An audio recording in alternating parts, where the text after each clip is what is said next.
Today, Stacey Abrams claims abortion helps the economy. Texas Attorney General Ken Paxton calls for prosecution over the drag queen show in Plano, Texas, and the FBI raided yet another journalist. We've got all of that and more coming up, and it all starts right now.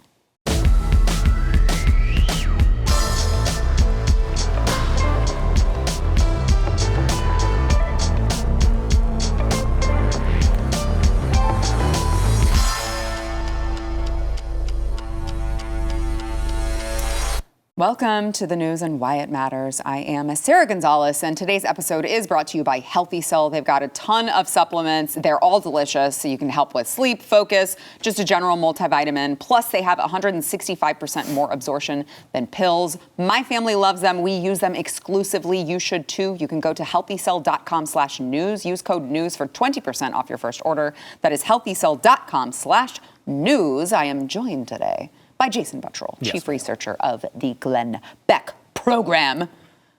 Also guy who reads all the stuff that we don't want to read. That's what he does here, because he's the nerd. And snazzy dresser, too. I don't know about that, because we also have Matt Kibbe back in the building, of course, BlazeTV's own. He hosts Kibbe on Liberty, and he looks very dashing in his jacket. I wanted to make sure that the average look was above your, right. high standards, and I knew Jason was. I appreciate you picking up his slack, Matt. Somebody has to do it. Somebody did you does have to outdo me with the facial hair too? That's even cooler. Sorry, dude. It really is. It's like, man, it is good. It's a good look. All right, so I guess we'll go to news of the day. Stacey Abrams this morning on MSNBC was asked how she will fight inflation, since obviously this is kind of a big issue. More voters are concerned with the economy, as it turns out, than abortion, because the economy affects everyone. Everyone's going to the grocery store, having to pay the high bills. Everyone's filling up their gas tank, having to pay the high bills. Everyone is kind of struggling to figure out where they're going to get that extra money to put food on their table. It turns out not everyone is going out and getting like 4 abortions a week. So it doesn't really affect them. And Stacey Abrams would say that actually abortion is actually helping the economy and lowering costs. Watch. But while abortion is an issue, it nowhere reaches the level of interest of voters in terms of the cost of gas, food, bread, milk, things like that. What could you do as governor to alleviate the concerns of Georgia voters about those livability, daily, hourly issues that they're confronted with? But let's be clear. Having children is why you're worried about your price for gas. It's why you're concerned about how much food costs. For women, this is not a reductive issue. You can't divorce being forced to carry an unwanted pregnancy from the economic realities of having a child. Worst pivot ever. Like this, her media consultant said, whatever you do, don't talk about the economy, talk about abortion.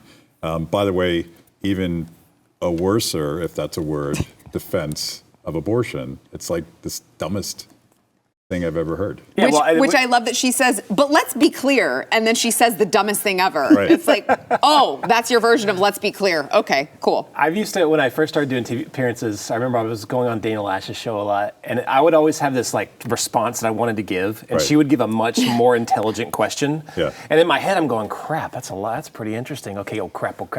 That's exactly what I'm sure was going through her head at that point. I don't think that she meant to have it be like a Democrat slogan, cure inflation, kill your kids. You know what I mean? I don't think that's what it was. What I think it's funny though is I'm sure she was having that panic mode on how do I respond to this. But really, I want to put this out to all sides because every Republican is going to have that panic mode also. They don't know what the hell they're going to do either when it all comes to, I don't want to forget that, this was under GOP leadership when we really embarked on this massive fail that is now the United States economy. And when the next leader gets in there, I really don't give a crap what he says during the debates or in the campaign trail. He's probably gonna do the same thing. Nothing's changed, since whenever, since the 90s, nothing's changed. They're just their solution will be, hey, let's spend a crap ton more money. Let's let's not make cutbacks or anything. Let's expand, and we're still going to be in this problem. I don't see a single person out there that's like saying anything different right now. Yeah, it does seem to be Democrats and Democrat light when it comes to the issue of spending these days. And I think it really comes down to we're still going to spend the money. It just depends on what, right? Like whoever's pet projects, whoever is in power, they want to fund their pet projects, but they really have no intention of curbing the spending. This is the curse of Republicans. They have sucked on the question of spending since ever. And during the Tea Party days, we fought against it. I still think they're going to win in a landslide. Yeah. Because they don't suck as bad as Stacey Abrams, who is saying, who doesn't have an answer as governor, what will you do for the economy? Like I have feel more like abortions, I think, is the answer. That's her answer.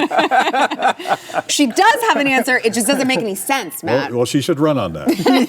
And she is. Actually, Right. So. Keep saying these things, Stacey. You know, it's interesting to me, too, because I just can't take someone seriously who is 48 years old. Has she ever been married? I don't think she has. She doesn't have a family. She doesn't have any kids. And she's going to sit up here and lecture us about how your problem actually is that you have a family. You shouldn't have a family. That's where you've gone wrong. It's like, sweetheart, I don't think that you're in the best position to be carrying that messaging. Another person who is not in the best position to be carrying that messaging is Karine Jean-Pierre, White House press secretary, who was asked if Joe Biden supports any restrictions on abortion. Any restrictions on abortion, and if he intends to overturn state-level abortion restrictions. She, of course, refused to answer the questions and did not clarify if Biden supports any restrictions on abortion up until the point of birth. Watch. What the president is going to do and wants to do and believes in doing is codifying Roe. He believes that is what it was the law of the land, the constitutional right for almost 50 years, and he believes in its specific provisions was rightly decided. He has said this regularly, including right after Dobbs, and that has not changed. Right, but that didn't answer either question. First of all, there are individual state restrictions on abortion on the books currently around the country. Some of those existed before the Dobbs case, before the overturn of Roe. Would the president, with this bill, codify Roe? Does he want that bill to go farther? I just answered that question. I just answered that question. He believes in Roe and how it stood before the Dobbs decision. Okay, and then on the individual are there any restrictions whatsoever that the president would support when it comes to abortion? He believes in the provisions that Roe had, and that's where he stands. I would suggest you reading it so you get a sense of what the president stands and what he wants to see. You cannot convince me otherwise. I am a firm believer that she was like, Jen Psaki was like, how do I go out with a good legacy? I'm picking the worst person there is, and they're my replacement, and then you guys are all going to miss me, and you're going to forget that you talked crap about me. That had to be poor man Peppermint Patty's strategy. She's like the Saturday Night Live version caricature of Jen Psaki. Yeah, it's so bad. Although I actually was impressed that she did give one sentence answer where she did not have to look down at her journal, which she typically is just literally reading from, which makes you wonder why she even exists, because we could save the money as taxpayers and they could just release the statements that they plan to put out, since all she's doing is reading from the binder. I feel bad for press secretaries generally, because their job is to lie. Yeah. And in the Biden administration, they've brought it to this sort of like Saturday Night Live caricature of lying, but she just doesn't care. She's like, I'm just going to keep saying the same thing because I probably don't know how to think on my feet. Yeah. And anytime a reporter asks her, what does Biden think about this? That's what you went wrong right off the beginning, because I don't really think he thinks about much of these issues whatsoever. What does he think about? I mean, I'm sure he would go along in line with, just forcing states into following, to the tune of the federal government. I'm sure he's all about that. He probably couldn't tell you why. Mm-hmm. And any restrictions, he probably couldn't even tell you anything about that either. But what a clown show. Oh my gosh, what a clown show. Well, so she's coming out and saying that, and Joe Biden, during a speech yesterday, he promised to codify Roe v. Wade, after after the midterms. So this is really going to rally all of the Democrats and independents to show up at the polls so that they can codify Roe v. Wade and do nothing about inflation or any of the other horrible things that are going on. Watch. The court got Roe right nearly 50 years ago, and I believe Congress should codify Roe once and for all. Boy, those people Right behind now, them are not that. We're short excited. a handful of votes. If you care about the right to choose, then you got to vote. If we do that, here's the promise I make to you and the American people. The first bill that I will send to the Congress will be to codify Roe v. Wade. And when Congress passes it, I'll sign it in January, 50 years after Roe was first decided the law of the land. Yeah, that's a bold strategy, Cotton. So I got to wonder if Democratic primary voters or the people that would get excited by that speech don't feel like Charlie Brown, and he's Lucy holding the football. Honest, this time we're going to do it because he's been in Washington most of those 50 years. Mm-hmm. I'm going to bet a lot of money that I don't have that he's never introduced a bill to codify Roe. Right. Roe. Right. So it feels like campaign BS. What? Stop. I don't know if they you do would that. accuse a politician of making a promise he doesn't intend to deliver on? Matt, that's cynical. I know. I'm getting that way in my old age. And Republicans have seen this long before Trump was ever elected to the White House. First thing we're going to do is we're going to get rid of Obamacare. Okay. Yeah. Then everyone votes them in, and then they're like, okay, well, we just need a few more votes. So just go vote in the next election. We're going to do it, I promise. And nothing happens. You're just going to wail on Republicans this whole show. I love that. That's like one of my main things now, I guess. I mean, you're not wrong. If you're an activist, this should really piss you off. Funny thing is, I just don't think the left is that used to it for some weird reason. But that's who these people are. Joe Biden's not a true believer in anything except for making corrupt money from his corrupt family. Well, I guess that's a politician in a nutshell, really. Yeah, I mean, it's interesting because you look at the messaging and they're obviously going all in on codifying Roe v. Wade. You got to get to the polls if you're worried about your right to kill your own baby. And you go, are you this tone deaf? And then I think to myself, maybe, but I think mostly, what else are they going to run on? What do they have left? That's the bottom line. That's the only thing that they have. That and Orange Man Bad. It's literally the only thing that they can feel like they can drum up any amount of passion or support about to get people out to the polls. Obviously, I don't think it's going to be enough or even close to being enough because, again, women are not going out and getting abortions in droves, and this is not something that affects their lives every day.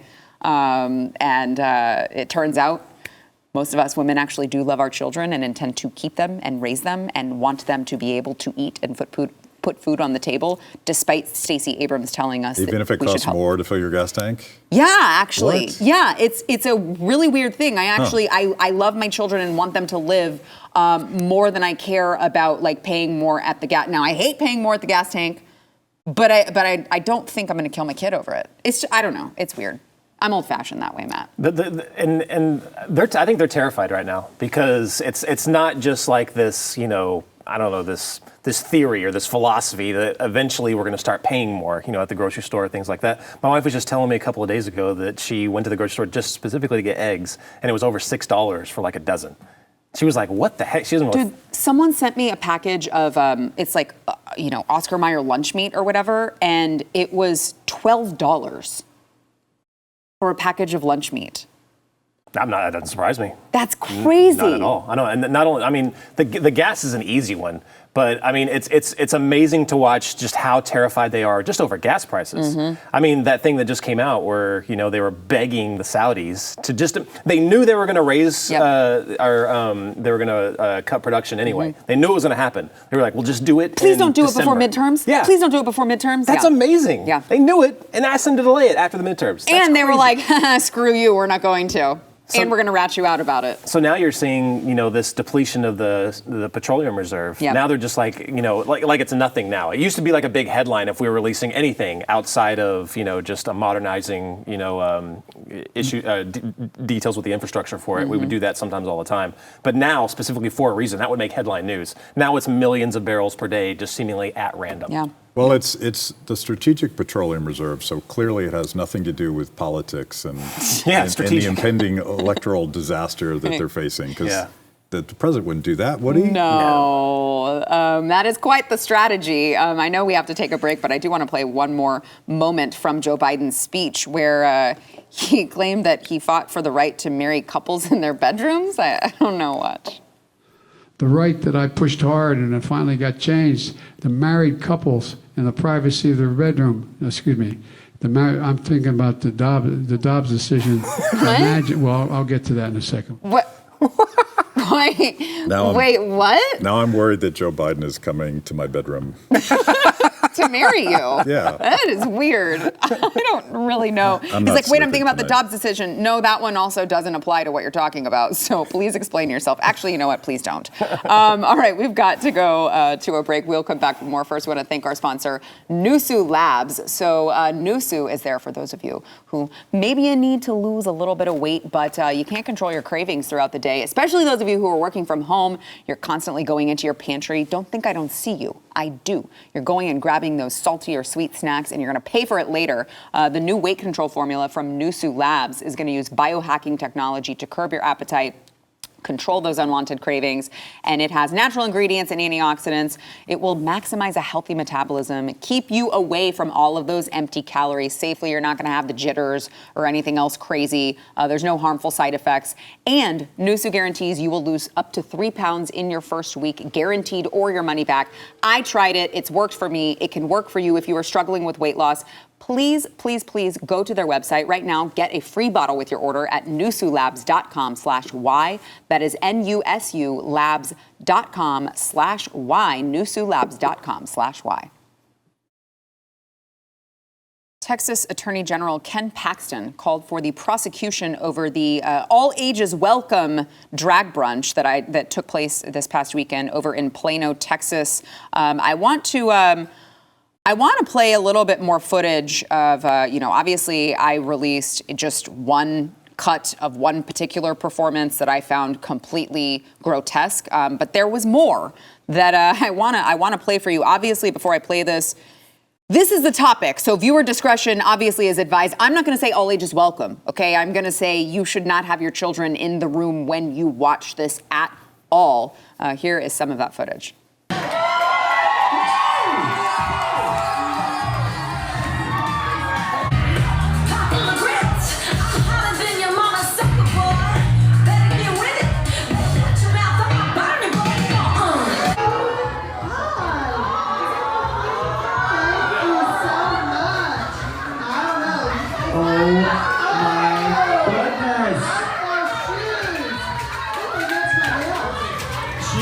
Glitter shoes. She said I wore my glitter shoes. My ovaries just exploded. I want children now. They're delicious.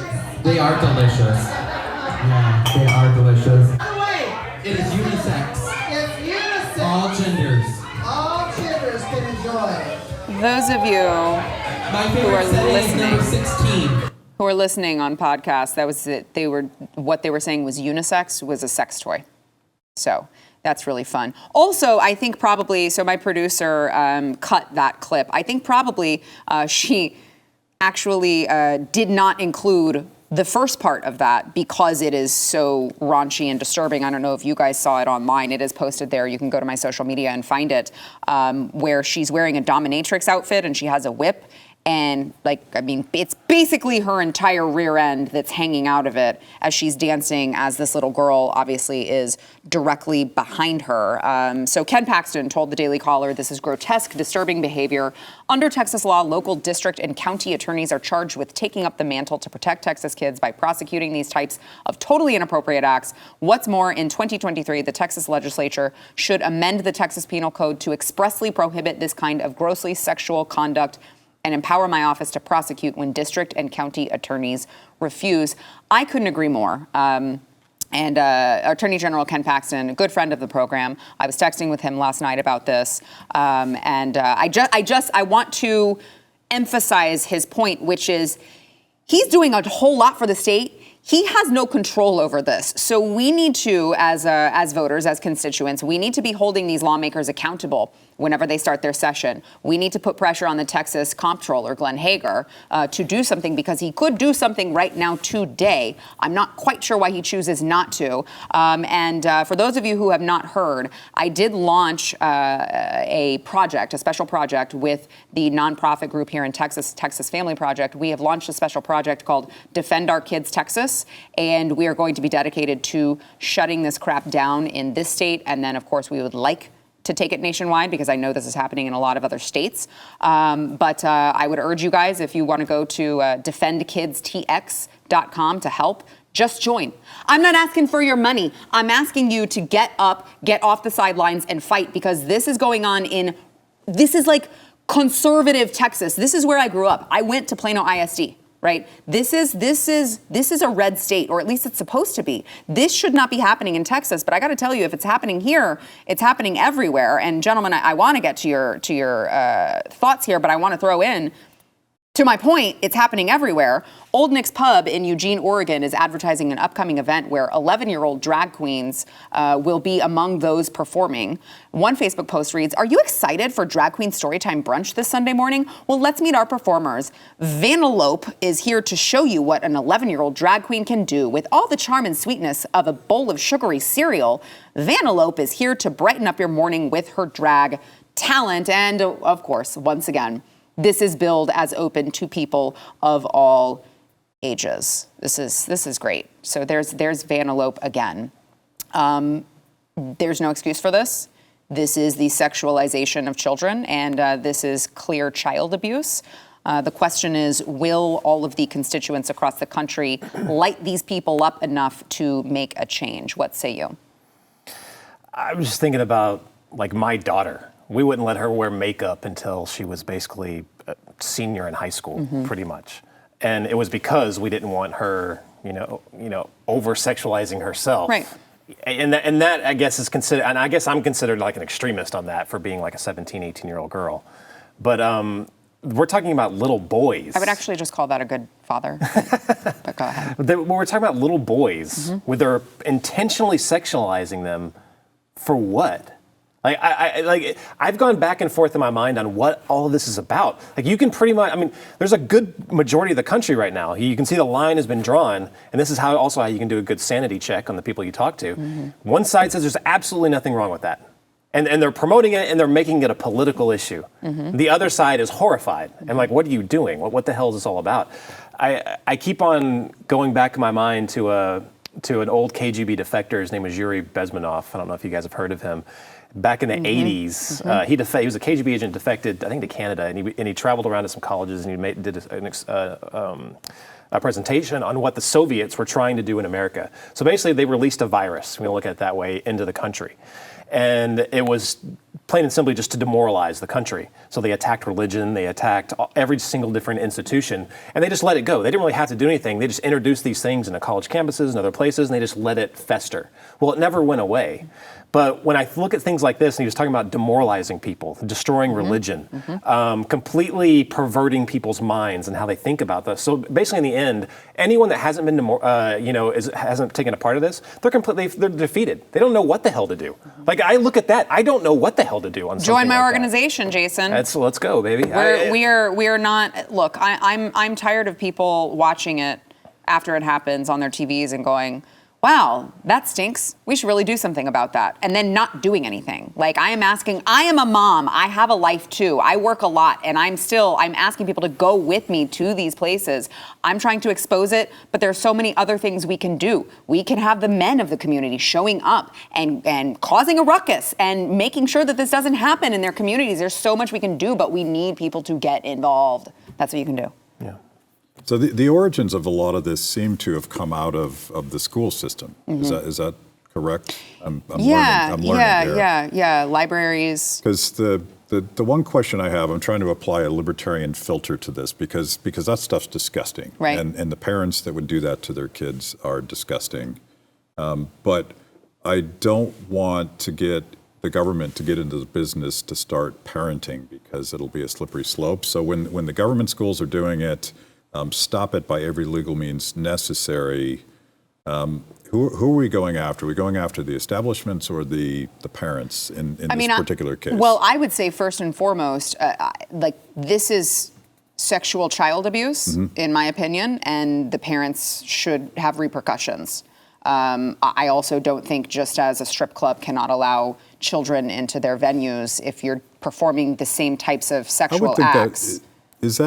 How is that not illegal now? Is what I'm wondering. Well, that's what we're waiting. That's what we're waiting to find out. At least in Texas, I don't know all of the state laws, but that's what we're waiting to find out from Glenn Hagar. Because if they are performing in this manner, they should be registered as a sexually oriented business. And if they're not, they can have fines. They can have serious repercussions if the elected leaders will actually hold them accountable. Because that's my thing is I get it. Parental rights is a thing. I'm all on board for parental rights, but we also have laws on the books to prevent parents from abusing their children. Yeah. So it's you can't take parental rights out so far that you include neglect and physical abuse, sexual abuse, emotional abuse. I mean, these are very real limits that we've decided as a society that we need to have.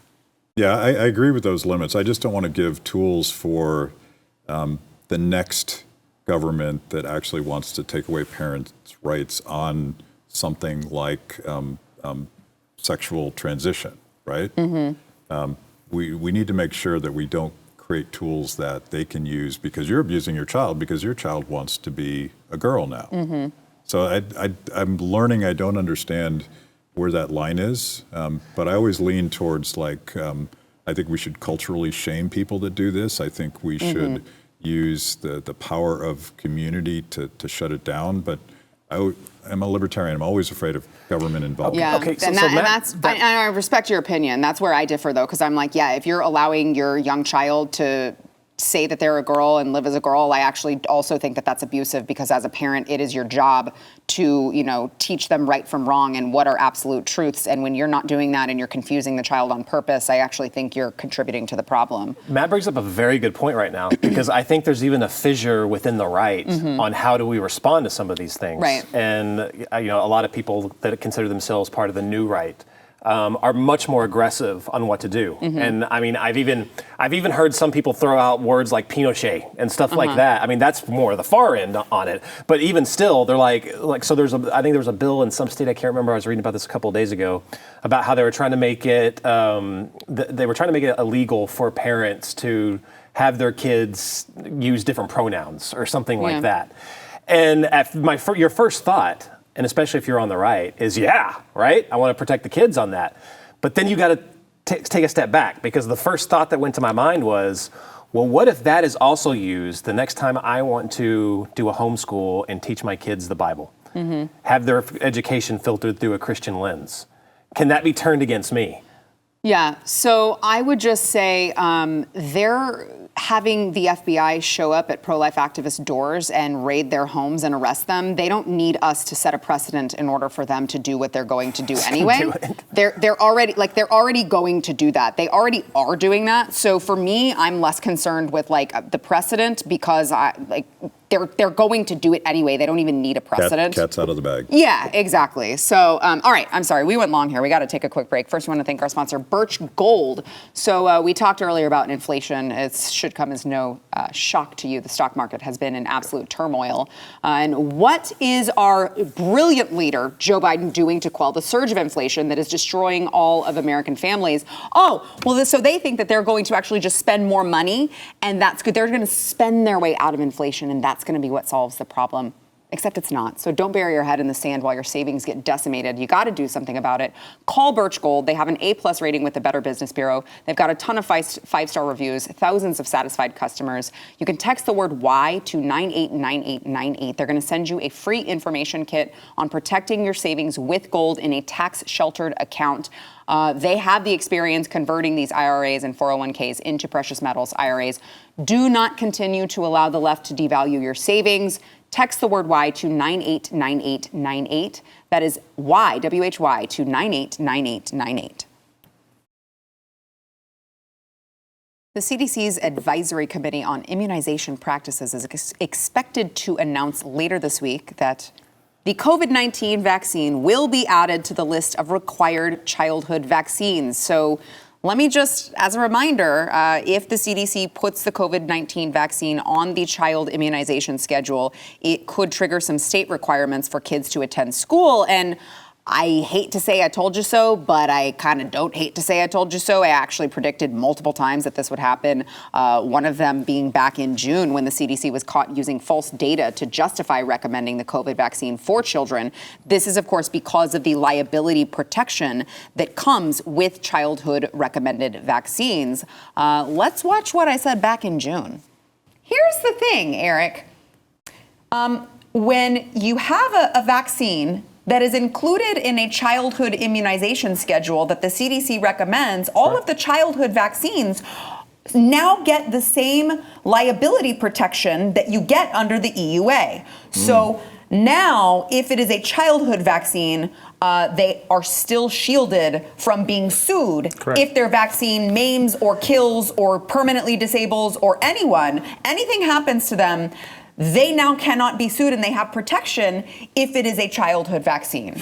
Correct. Maybe just a coincidence. I don't know. Let me guess, that episode was demonetized, probably. Probably. I'm like, I get in this, it's like, it's so maddening to be like, I freaking told you guys this was going to happen. We have been right here. This show and all of the guests on it have like 100% track record of being right throughout COVID. Even at the very, very beginning, we said, do not shut your stuff down because they're not going to let you open it. We said, don't wear the stupid masks because you're going to teach them that you're going to comply. And it doesn't work in the first place. We said all of these things. I told you guys this was a plan all along because they knew that this vaccine was. But they also knew that they could shield themselves from this liability if they could just figure out how to give it to kids, which is why they're completely ignoring all of the health problems. They're throwing your kids to the wolves. And then some of you are in states where they don't give you any exemptions.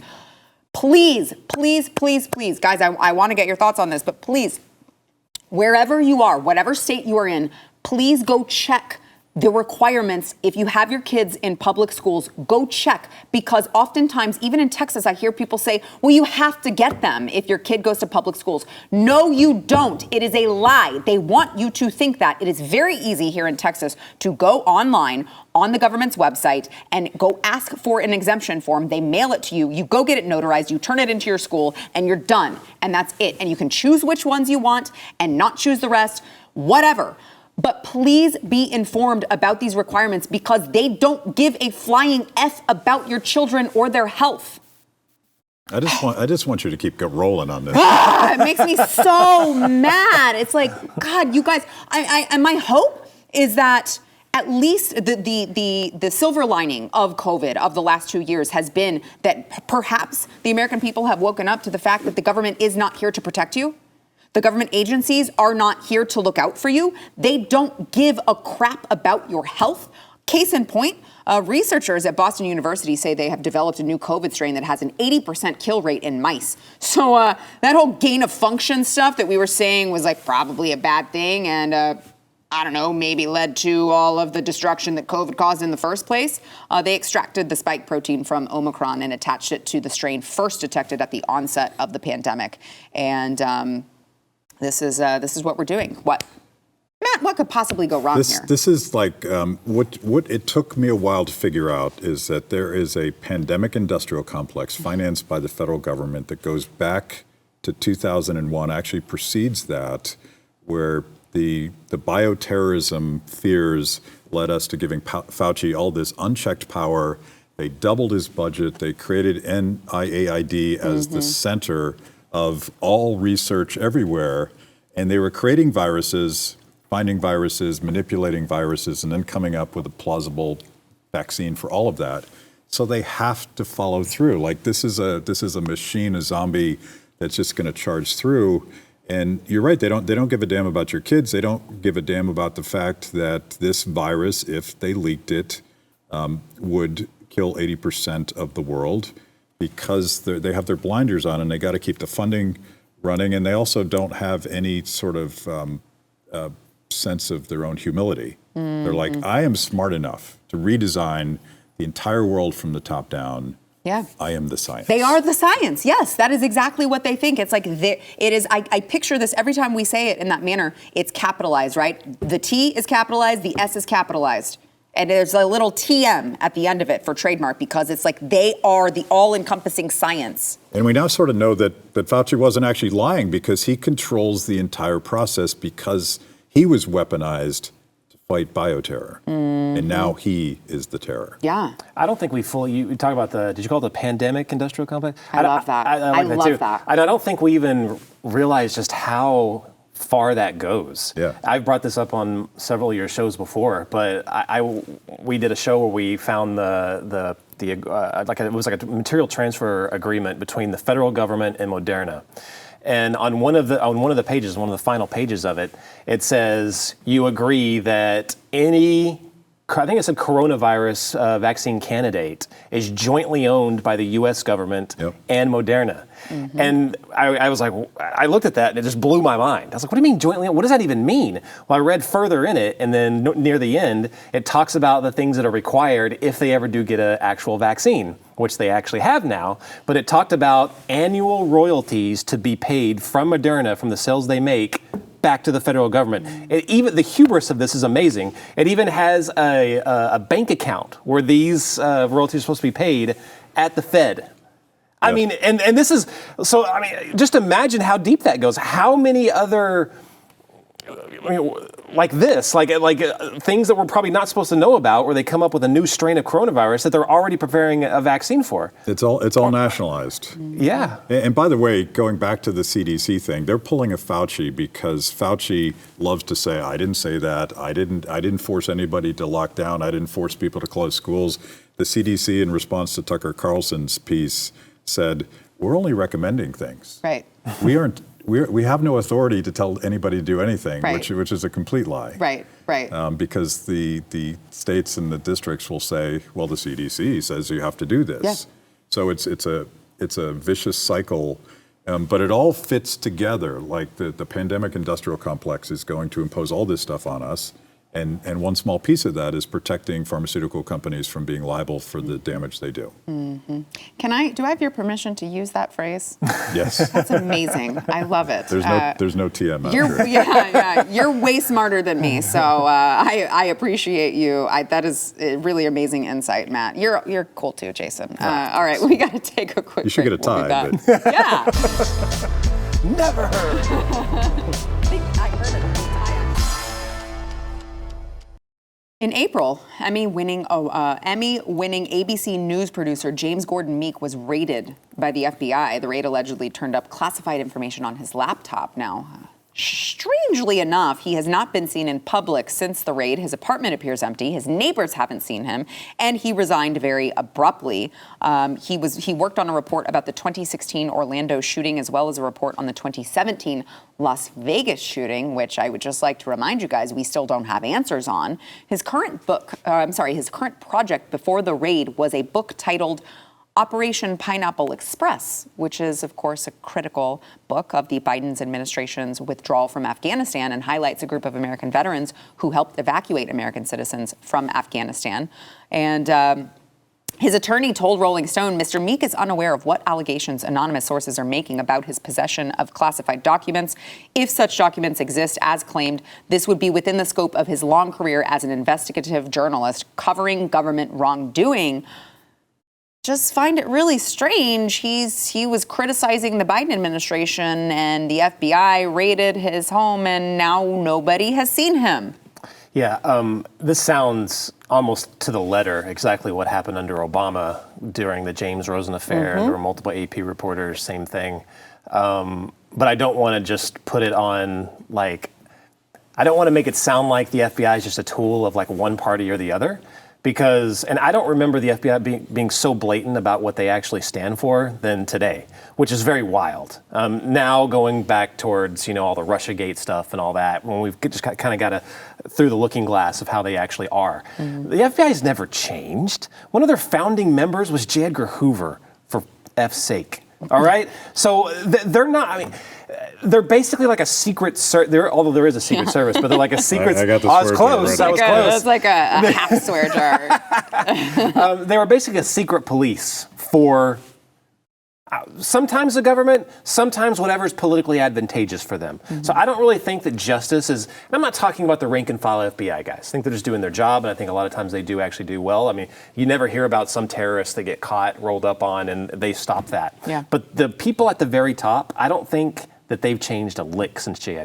Edgar. I mean, I heard one guy talk about how, now it's just out of nowhere. They're, almost like the FBI is weaponized. For crying out loud, J. Edgar Hoover had a sitting president of the United States nuts in a jar, and he was prepared to get, to smash them and reveal his, sexual, craziness, of the day. And that kept JFK in check.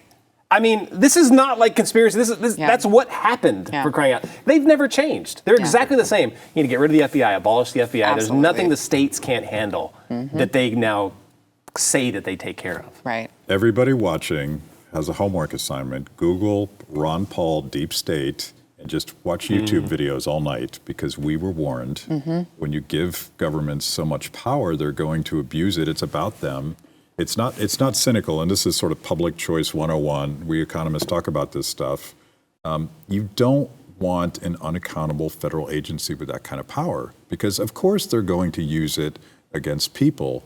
And it sure looks like that's what's going on here. But this, as you point out, this is not new. This has been a problem from day one. And sometimes conservatives and Republicans get this wrong. But I think we've all learned over the past 3 or 4 years that the deep state is a big problem. And I just hope it's not too late to rein it in. Yeah, I always wish that we could find come up with a new term, because I feel like deep state has been so overused to make it sound like, oh, you're just a crazy conspiracy theorist, talk about the deep state, and you show them like 50 examples of there actually being a deep state. But the word has just it's been like taken and abused. And I want to come up with a new word that means the same thing, but isn't deep state, and just start using it. And see if we can like drum up some actual attention, because they just blow you off. Yeah. They treat you like you're crazy. Oh, you're Alex Jones.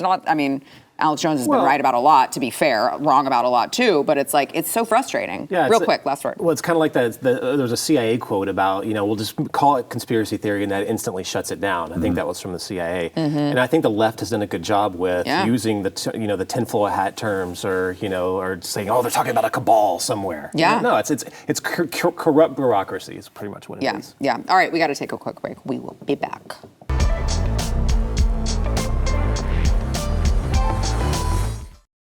Yesterday, good old Nancy Pelosi went on MSNBC and doubled down on her comment about punching Trump on January 6th. Watch. You said that if he led the rioters and came up to the Hill, you would have punched him out. That's right. I don't even like to talk about him, because it's really a tragedy for our country. But you did say you would have punched him out. I would have punched Tell me him about out. your I anger. said I would have punched him out. I would have gone to jail, and I would have been happy to do so. Would you have done for it? our country?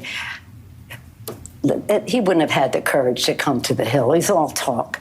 But let me just say this. Our democracy is at stake when you define democracy as integrity of the vote. You have to recognize that they are undermining our democracy. And if people think that can be casual about that, they just don't realize how serious the Republicans are about undermining our democracy. I will have punched him. I will have punched him, and I would have gone to jail, and I would have been happy about it. All right? Trump, he's just scared. He doesn't like democracy, Matt. He doesn't like it. Insurrectionist.